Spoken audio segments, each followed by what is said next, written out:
ಎಲ್ಲರಿಗೂ ನಮಸ್ಕಾರ. ಈ ರೋಸ್ ಪ್ಲಾಂಟ್ಸ್ ನಿಮಗೆ ಬೇಕಾದರೆ ವಿಡಿಯೋ ಲಾಸ್ಟ್ವರೆಗೆ ನೋಡಿ, ಅಡ್ರೆಸ್ ಗೊತ್ತಾಗುತ್ತೆ. ಎಷ್ಟು ಕಲರ್ಫುಲ್ ರೋಸಸ್ ಇದ್ದಾವೆ ಅಲ್ವಾ, ಒಂದು ಸತಿ ವಿಸಿಟ್ ಮಾಡಿ ನೋಡಿ. ಆ್ಯಂಡ್ ನಮ್ಮ ನರ್ಸರಿಯಲ್ಲಿ ಹೈಬ್ರಿಡ್ ರೋಸಸ್, ಜವಾರಿ ರೋಸಸ್ ಆ್ಯಂಡ್ ಬಟನ್ ರೋಸಸ್ ಕೂಡ ಅವೈಲೇಬಲ್ ಇದೆ. ಆ್ಯಂಡ್ ಅದೇ ರೀತಿ ಇಂಡೋರ್ ಪ್ಲಾಂಟ್ಸ್, ಔಟ್ಡೋರ್ ಪ್ಲಾಂಟ್ಸ್ ಕೂಡ ಅವೈಲೇಬಲ್ನಲ್ಲಿದೆ. ದಾಸವಾಳ ನೋಡಿ ಫ್ರೆಂಡ್ಸ್, ಎಷ್ಟು ಚೆನ್ನಾಗಿದೆ. ಜಸ್ಟ್ ಫ್ಯೂ ಮಿನಿಟ್ಸ್ ಆಗಿದೆ ಲೋಡ್ ಬಂದು.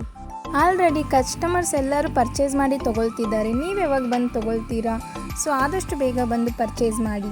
ನಮ್ಮ ನರ್ಸರಿಯಲ್ಲಿ ಸಹ ರೋಸ್ ಪ್ಲಾಂಟ್ಸಿಗೆ ಒಂದು ಆಫರನ್ನು ಇಟ್ಟಿದ್ವಿ. ಸೊ ಆಫರ್ ಏನಪ್ಪ ಅಂದರೆ, ಈ ತಿಂಗಳಿನ ಕೊನೆಯ ದಿನಾಂಕದೊಳಗಡೆ ಬಂದಿರುವ ಕಸ್ಟಮರ್ಸಿಗೆ big packet rose 120, medium packet rose 100 rupees, small packet rose 70 rupees. Finally ಈ ನರ್ಸರಿ ಎಲ್ಲಿ ಬರುತ್ತೆ ಅಂದರೆ, Shri Venkateshwara vegetable nursery, Vidyanagar, Raichur road, Gangavati. ಈ ವಿಡಿಯೋ ನಿಮಗೆ ಇಷ್ಟವಾಗಿದ್ದರೆ ಲೈಕ್, ಶೇರ್, ಸಬ್ಸ್ಕ್ರೈಬ್ ಮಾಡಿ. Thank you.